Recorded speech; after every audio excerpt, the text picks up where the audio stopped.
Turning to the next, which is sexual relations with not oneself, but with animals, or bestiality as it's termed, with a non-human creature, you find exactly the same interesting phenomenon. That is a widespread taboo against even discussing the subject.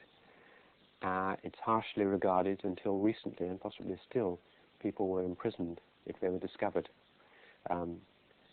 practicing this offense, and yet quite high statistics.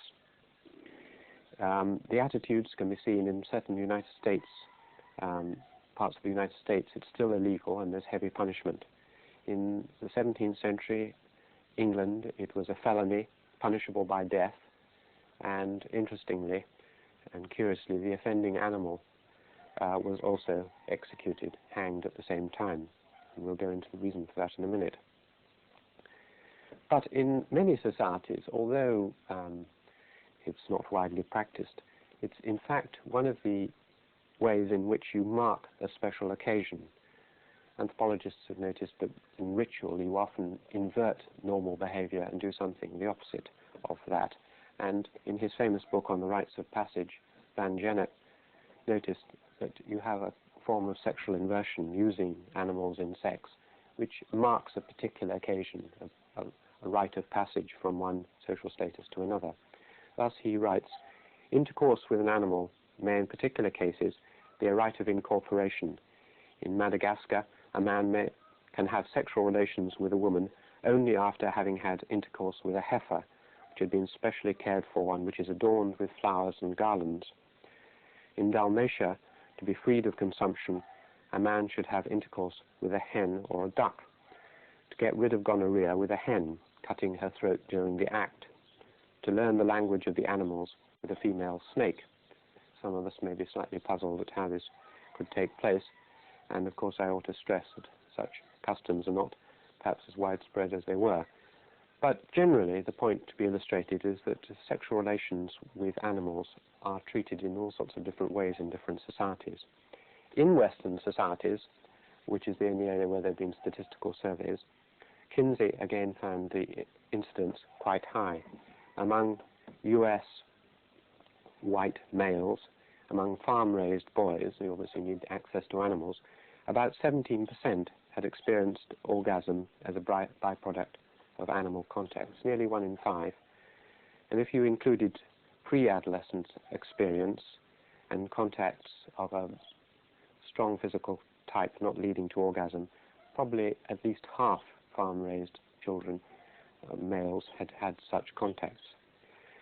Of course, this is confining sex to that bodily and physical relationship which I talked about, and if you define sex in its much wider sense of a close, emotional, semi-sensuous relationship with something, then you have much higher figures than this.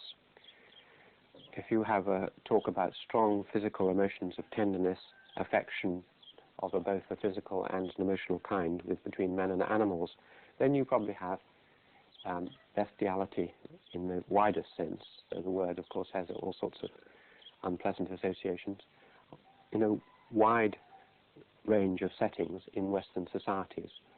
For example, many pet owners in Western societies have a very close and intimate relationship with their animals. It's a subject which is so touchy and difficult to talk about, in fact, that those who've done research on the subject have always tended to have to avoid investigating the sexual relations between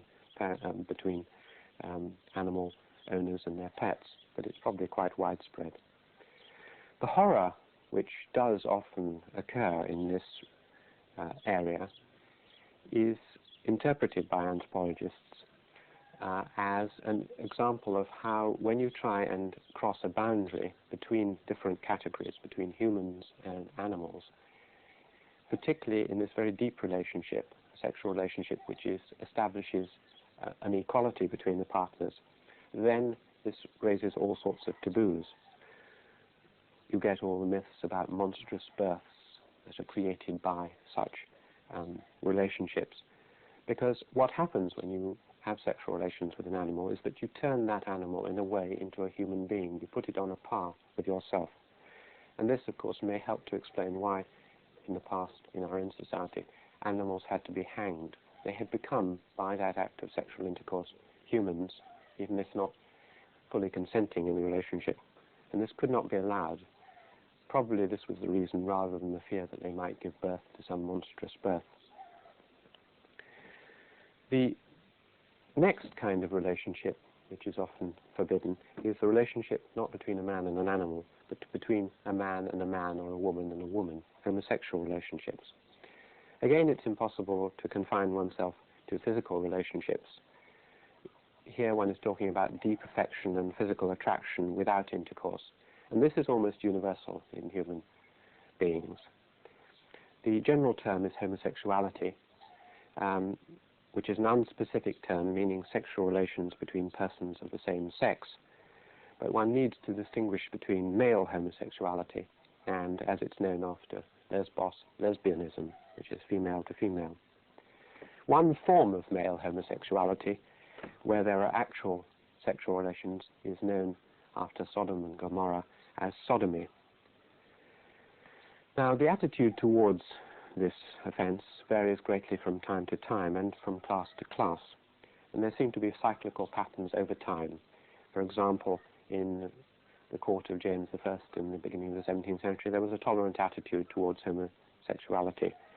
Then there has been a very austere period in the 18th and particularly the 19th centuries, and the attitude, of course, in the middle of the 20th century became more relaxed. Many other societies have for a long time taken a much more relaxed attitude towards such affairs between people of the same sex. For example, Chagnon, describing the Yanomami Indians, said some of the teenage males have homosexual affairs and people take very little notice of this. In such societies, the demonstration of physical affection between people of the same sex is often not tabooed. I remember my first shock of arriving in Nepal and seeing young boys walking along hand in hand through the streets of Kathmandu, and suddenly realizing that in our own society we tend to inhibit demonstrations of affection. But moving to the more obviously sexual aspects, again one finds that while generally frowned on in our society, the rates and incidence are very high. Among males in America, Kinsey found that something like 37% of post-pubertal males have had one homosexual contact leading to orgasm. That's nearly 4 in 10. And something like 4% of adult white males are exclusively homosexual. Is that the end? Females are, up to 20% of females are, who are unmarried have physical relations with other females. 50% have had intense emotional relationships, and 90%, nearly all of them, have had crushes.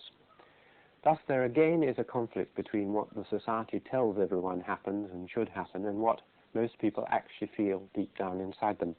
And it's out of that conflict and the guilt that it induces that a great deal of the energy, possibly, of Western societies, as some have suggested, have arisen.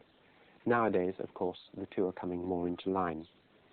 In the next talk, I want to look at the other aspects of sexual behavior, particularly incest and adulterous relationships.